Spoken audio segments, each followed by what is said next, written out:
Hi అండి, అందరికీ నమస్కారం.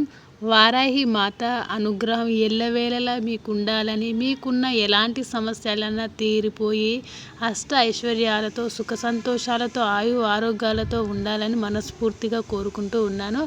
మీకు ఒకే ఒక గంటలో సమస్యకు పరిష్కారాన్ని చూపించే అత్యంత శక్తివంతమైన పవర్ఫుల్ వారాహి మంత్రం అండి.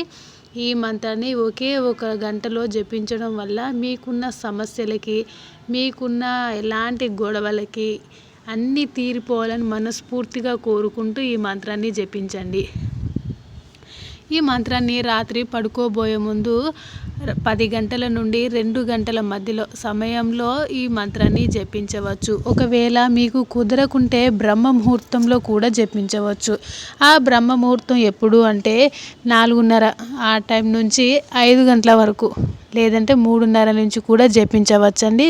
మీకున్న ఎలాంటి సమస్యలైనా ఖచ్చితంగా తీరిపోతాయి. వారాహి మాతను ఎవరైతే మనస్ఫూర్తిగా తలుచుకుంటూ జపిస్తూ ఉంటారో వారికి అమ్మవారి అనుగ్రహం ఎల్లవేళలా ఉంటుంది. వారాహి మాతను పూజించేటప్పుడు తప్పకుండా ఖచ్చితమైన నియమాలు పాటిస్తూ వారాహి పూజను ప్రారంభించి, మీరు వెలిగించి అమ్మవారికి చేతులు జోడించి మీరు ఏ సమస్య నుంచి అయితే బయటపడాలనుకుంటున్నారో ఆ సమస్యను తలుచుకొని ఈ మంత్రాన్ని జపించండి. ఈ మంత్రం చాలా ఉపయోగపడుతుందండి. ఖచ్చితంగా ఫలితం మీకు దక్కుతుంది. మీరు ఎలాంటి కోరిక కోరుకున్నా సరే ఖచ్చితంగా తీరిపోతుంది. కానీ ఆ కోరిక న్యాయంగా ఉండాలి. ఎవరిని కించపరిచినట్లు, అసహించుకుంటున్నట్లు కాకుండా మనస్ఫూర్తిగా అమ్మవారిని మీ గురించి మాత్రమే కోరుకుంటూ ఒకే ఒక గంటలో తీరిపోయే ఖచ్చితమైన మంత్రం అండి. ఈ మంత్రాన్ని జపించండి. ఎలాంటి సమస్యలున్నా ఖచ్చితంగా తీరిపోతాయి.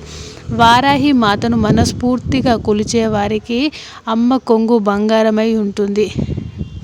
మీకున్న సమస్యలు తీరిపోవడానికి ఈ మంత్రాన్ని నేను తప్పకుండా స్క్రీన్ మీద రాస్తానండి. 108 సార్లు జపించాలి. ఈ మంత్రాన్ని మీకు ఒకవేళ తడబడం లాంటివి జరుగుతూ ఉంటాయి కాబట్టి ఒక పేపర్ మీద రాసుకొని మీకు అనుకూలంగా ఉన్న సమయంలో, అంటే బ్రహ్మ ముహూర్తంలో అయి ఉండొచ్చు, లేదంటే రాత్రిపూట అయినా అయి ఉండొచ్చు. ఆ రెండింటి సమయంలో ఎప్పుడైనా మీరు వీలు చూసుకొని అమ్మవారిని మనస్ఫూర్తిగా దర్శించుకొని అమ్మవారికి ఈ మంత్రాన్ని జపించండి. మీకున్న సమస్యలు ఖచ్చితంగా తీరిపోతాయి. ఈ మంత్రాన్ని జపించడం వల్ల తీరుతుందో లేదో అనే సందేహం అస్సలు పెట్టుకోకండి. ఎందుకంటే చాలా శక్తివంతమైన మంత్రం అండి. నాకు తెలిసిన రిలేటివ్స్ కూడా నేను ఈ మంత్రాన్ని చెప్పానండి. వాళ్ళకు ఖచ్చితంగా తీరిపోయిందని నాకు సమాధానం ఇచ్చారు. మీరు కూడా ప్రయత్నించి చూడండి. అమ్మవారిని మనస్ఫూర్తిగా తలుచుకొని ఈ మంత్రాన్ని జపించండి. వాళ్ళకు తగ్గినట్టే మీకు కూడా గంటలో పరిష్కారం ఖచ్చితంగా తీరిపోతుంది. మీరు అమ్మవారిని మనస్ఫూర్తిగా తలుచుకుంటూ ఈ మంత్రాన్ని జపించండి. Thanks for watching this video.